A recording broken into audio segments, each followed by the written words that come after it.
Hello दोस्तों, स्वागत है आप सभी का एक नए वीडियो में। देश के पूर्व दिवंगत प्रधानमंत्री अटल बिहारी वाजपेयी और राजकुमारी कौल के बेनाम रिश्ते की कहानी, जिससे टेंशन में आ गया था संघ परिवार। अटल और कौल ने जीते जी कभी भी अपने रिश्ते पर खुलकर बात नहीं की। अटल बिहारी नए नए सांसद बनकर लोकसभा पहुंचे थे। उन्हें दिल्ली के रामजस कॉलेज में भाषण के लिए आमंत्रित किया गया। सामने के कुर्सी पर बैठे एक अधेड़ उम्र के दर्शन शास्त्र के प्रोफेसर और उनकी पत्नी राजकुमारी कौल। वाजपेयी और राजकुमारी कौल 1941 में ग्वालियर में साथ में पढ़ा करते थे।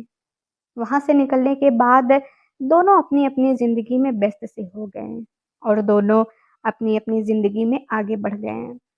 पिछले 16 सालों में दोनों में कोई बातचीत और कोई मुलाकात नहीं हुई।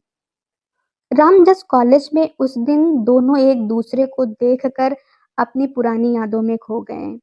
उस दिन के बाद से दोनों एक दूसरे के घर आने जाने लगे और दोनों का मिलने जुलने का सिलसिला लगातार बढ़ता ही गया। जब राजकुमारी कौल के पति वीएन कौल रामजस कॉलेज के हॉस्टल के वार्डन हुए तो स्टूडेंट बाहर खड़ी अम्बेसडर कार देखकर समझ जाते थे कि अटल बिहारी वाजपेयी आए हैं। अटल बिहारी वाजपेयी और राजकुमारी कौल के इस रिश्ते का कोई नाम नहीं था। इसके बावजूद भी वाजपेयी के सियासत पर इसकी छाया जरूर पड़ी। वाजपेयी को राजकुमारी की सबसे छोटी बेटी से बेहद लगाव था, जिसका नाम नमिता था और घर का नाम गुन्नू था। जुगलबंदी the BJP before Modi book में विजय सीतापति ने कौल और वाजपेयी के रिश्ते पर काफी कुछ लिखा है। विजय सीतापति के अनुसार कौल और वाजपेयी बौद्धिक स्तर पर एक दूसरे के खासे करीब रहे। वाजपेयी एक साधारण परिवार से थे, वहीं कौल एक समृद्ध कश्मीरी पंडित परिवार से पढ़ी लिखी शहरी लड़की थी। आरएसएस को कौल से बड़ी परेशानी थी। वाजपेयी एक दमदार नेता थे और संघ उन पर गर्व करता था, लेकिन वाजपेयी कौल से डरते थे। उन पर कौल का गहरा प्रभाव था। भले ही कौल मीडिया के सामने कभी ना आई हो, लेकिन वाजपेयी के लिए वो मीडिया को मैनेज करती थी। 1965 के आसपास की बात है। आरएसएस के दूसरे संघ संचालक एमएस गोलवरकर ट्रेन पकड़कर नागपुर से दिल्ली आए और सीधे आरएसएस के ऑफिस पहुंच गए।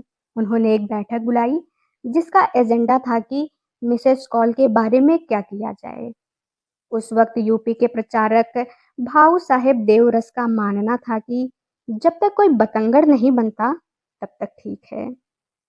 जनसंघ के कोषाध्यक्ष नानाजी देवमुख का मानना था कि वाजपेयी को कौल से शादी कर लेनी चाहिए।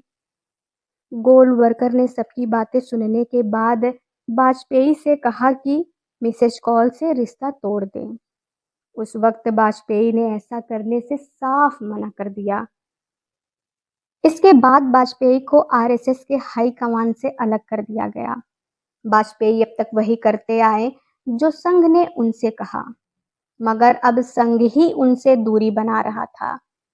अटल बिहारी वाजपेयी की परछाई रहे लाल कृष्ण आडवाणी भी लंबे वक्त से राजकुमारी कौल को जानते थे।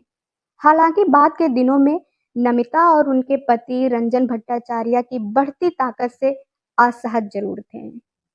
मई सन 2001 में तत्कालीन प्रधानमंत्री अटल बिहारी वाजपेयी अपने गृह मंत्री आडवाणी के घर लंच पर गए थे। उन 4 घंटों में आडवाणी ने अपना दिल अटल के सामने खोल कर रख दिया। उनका सबसे पुराना दोस्त उनको नजरअंदाज कर रहा था। सीतापति के अनुसार आडवाणी ने शिकायत की, न सिर्फ आपके परिवार के लोग बल्कि मिसेस कौल भी मुझे सांपनाथ कह रही हैं। वाजपेयी ने आडवाणी की बात सुनी तो उन्होंने भी अपने दिल की बात कह दी।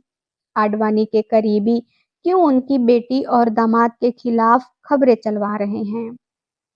आडवाणी ने जवाब दिया कि उनके दखल की वजह से ही हमले तीखे ना होकर सामान्य रह रहे हैं। वाजपेयी संदेश समझ चुके थे। वो आडवाणी और आरएसएस दोनों को नजरअंदाज नहीं कर सकते थे। ये थी कहानी मिसेस कौल और अटल बिहारी वाजपेयी की। इसी तरह के वीडियो देखने के लिए आप हमारे चैनल को सब्सक्राइब करें। धन्यवाद।